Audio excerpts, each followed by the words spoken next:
और बड़ी खबर है, अगले 24 से 48 घंटे में राम मंदिर में चढ़ावा चोरी पर एसआईटी की फाइनल रिपोर्ट आ सकती है। राम मंदिर चढ़ावा चोरी में एसआईटी की फाइनल रिपोर्ट के सभी निष्कर्षों की दोबारा समीक्षा की जा रही है। एसआईटी की फाइनल रिपोर्ट के बाद पुलिस की तफ्तीश का दायरा बढ़ेगा। जांच के दायरे में कई नए किरदार आ सकते हैं।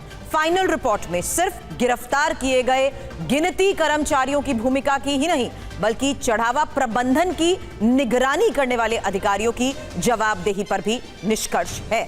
बताया जा रहा है कि एसआईटी की फाइनल रिपोर्ट में कई स्तर पर भ्रष्टाचार और गड़बड़ी के संकेत हैं।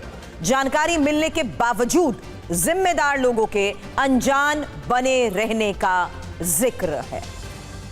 अभिजीत हमारे सहयोगी इस वक्त हमारे साथ हैं। अभिजीत, यही हम पिछले कई दिनों से बात कर रहे हैं। जांच का दायरा जिस तरीके से बढ़ा, उसमें जवाबदेही किस लिहाज से तय होगी, और सबसे बड़ी बात, जानकारी मिलने के बावजूद जिम्मेदार लोगों के अनजान बने रहने का जिक्र। अब इस लिहाज से कौन कौन रडार पर?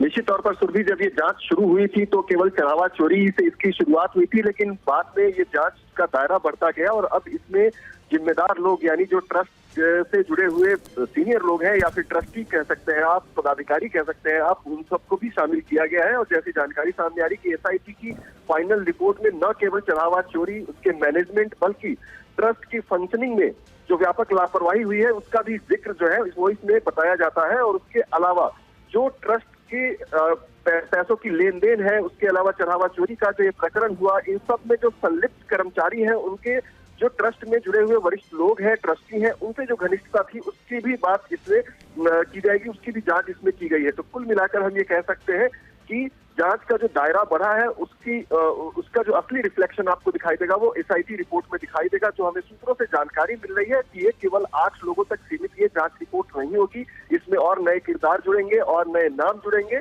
और जो फाइनल रिपोर्ट है लगभग तैयार हो चुकी है। आज शाम से लेकर कल तक में ये रिपोर्ट जो है वो सरकार को सौंप दी जाएगी। शुक्रिया अभिजीत, पूरी जानकारी के लिए आपका।